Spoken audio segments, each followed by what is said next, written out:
Evan is 14 years old, and he knows something his father doesn't. The thought thrills him, amazes him, scares him.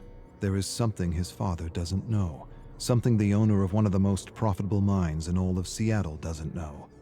His father manages his workers with an iron fist. No, not an iron fist, brass knuckles. He calls them maggots, groveling maggots. He's about to discover he's wrong. They're more than maggots, much more. They're men, and men working together can bring change. One of these men is inspiring others to take their lives back. If they can stand together, maybe, just maybe, they can bring in the union.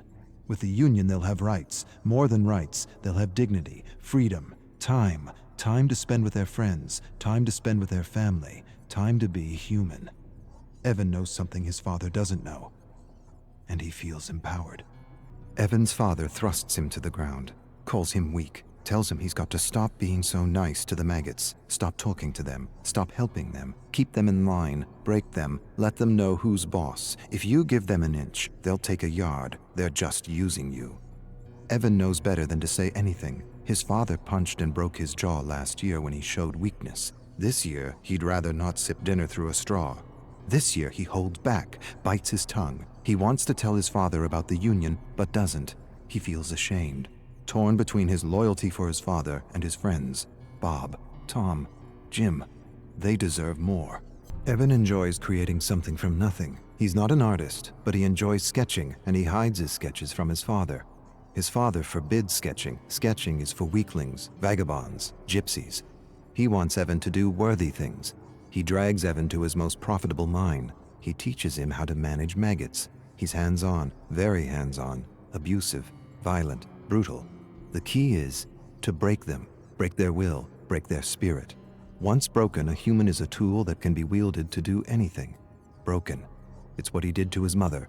It's what he's doing to him. But Evan still sketches. Sketching is defiance. Evan watches his father yell at one of his workers. He's sick. He wants to leave, but he's not allowed. He leaves. He loses his job. Evan feels for the man, wishes he could do something for him. He wants to tell him things are going to change. The union is coming. The union is coming, and with it a good wage and fair working hours.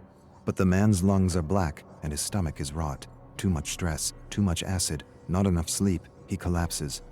His father doesn't care, kicks him in the gut. Tells Evan to drag him out of the mine. Evan drags him out.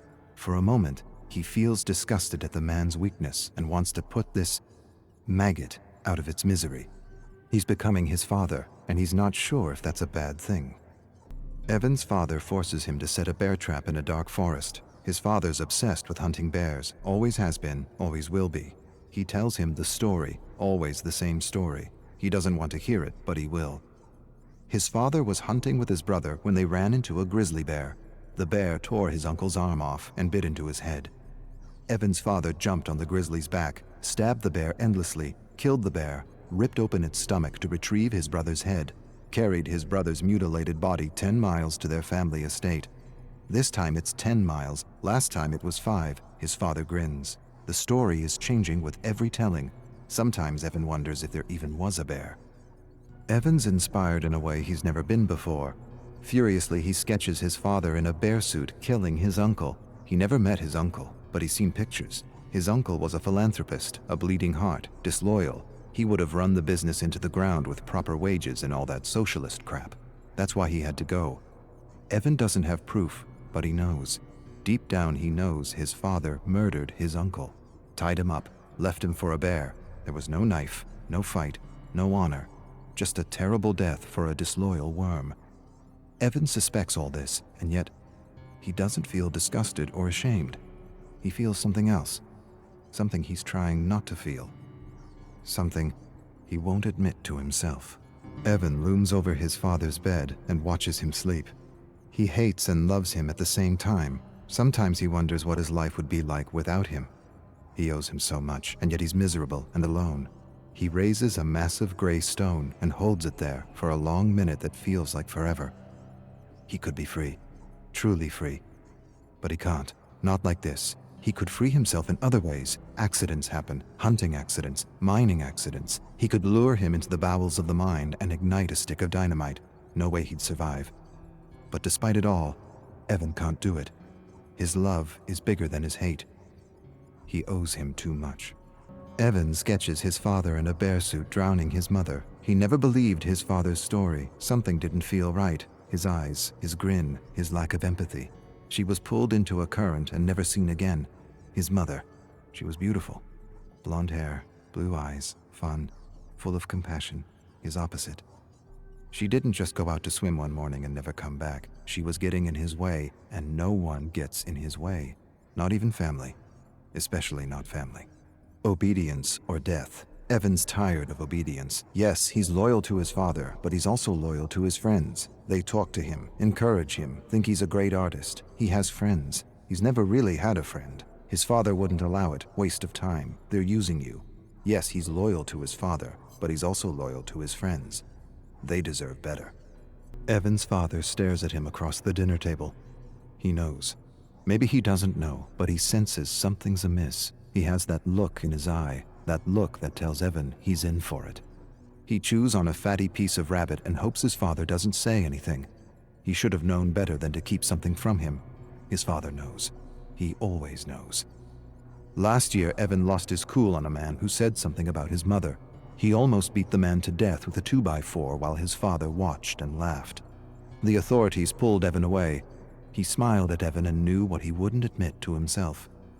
He enjoyed beating on that man, not because of the insult, not because he felt threatened, but because he felt powerful. His father smiled. Apple doesn't fall far from the tree, eh? Evan finds his sketches torn to bits. He puts the pieces together, all of them accounted for, except one. He doesn't have the picture of his drowning mother.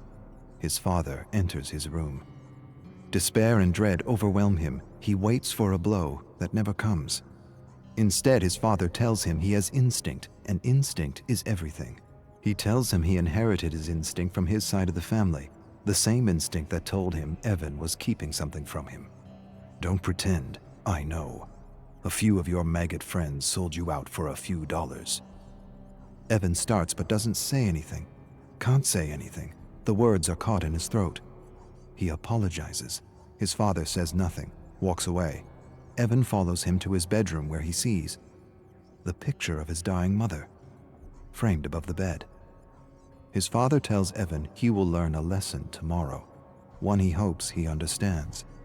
Evan stares at his father and feels hate. Hate for the maggots who betrayed him, and for his father, respect. No, not respect. Admiration.